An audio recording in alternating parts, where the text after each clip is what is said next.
बंद घरे हेरून चोऱ्या करणाऱ्या परप्रांतीय चोरट्यांच्या टोळीतील एकाला पकडण्यास स्थानिक गुन्हे अन्वेषण शाखेच्या पथकाला यश आले.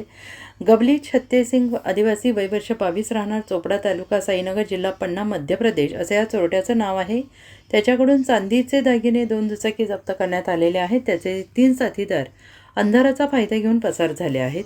बंद घरांची कुलपे तोडून कडी कोयंडे उचकटून चोऱ्या करण्याचे प्रमाण वाढू लागलेले आहे. या पार्श्वभूमीवर स्थानिक गुन्हे अन्वेषण शाखेचे पोलीस निरीक्षक संजीव झाडे यांनी सराईत चोरट्यांच्या हालचालींवर लक्ष ठेवण्यासाठी पथक रवाना केले होते आणि हे पथक कडेगाव तालुक्यात असताना कडेगाव कडेपूर रोडवर राजवीर मंगल कार्यालयानजीक काही चोरटे चोरीचे दागिने विक्री करण्यासाठी येणार असल्याची माहिती पथकातील पोलीस कर्मचाऱ्यांना मिळाली. या माहितीच्या आधारे पोलिसांनी सापळा लावला. त्यावेळी त्या ठिकाणी 2 दुचाकीवरून 4 जण आले.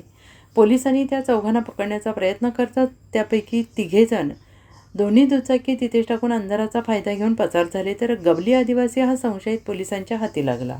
पोलीस उपनिरीक्षक संजय पाटील यांनी त्याच्याकडे कसून चौकशी केली. त्यांनी आपले साथीदार जबराज जगदीश पारदे, महाराजा सुरबलेले, दोघे राहणार हरदुवा गाव कटणे, मध्य प्रदेश, कुणाल कंजर राहणार देवगाव, मध्य प्रदेश, त्यांच्याबरोबर यांच्या कडेगाव तालुक्यातील तोंडोली येथील धनगर गल्लीतील एका घरात चोरी केल्याची कबुली दिली. या घरातून सोन्या चांदीचा ऐवज लुटल्याचं त्याने म्हटलं. या कारवाईत पोलिसांनी 2 दुचाकी आणि सुमारे 70 ग्रॅम वजनाच्या चांदीचा ऐवज जप्त केला. चोरट्याला पुढील कारवाईसाठी कडेगाव पोलिसांच्या स्वाधीन करण्यात आलेला आहे. Bureau report, SBN Marathi, Kadegaon.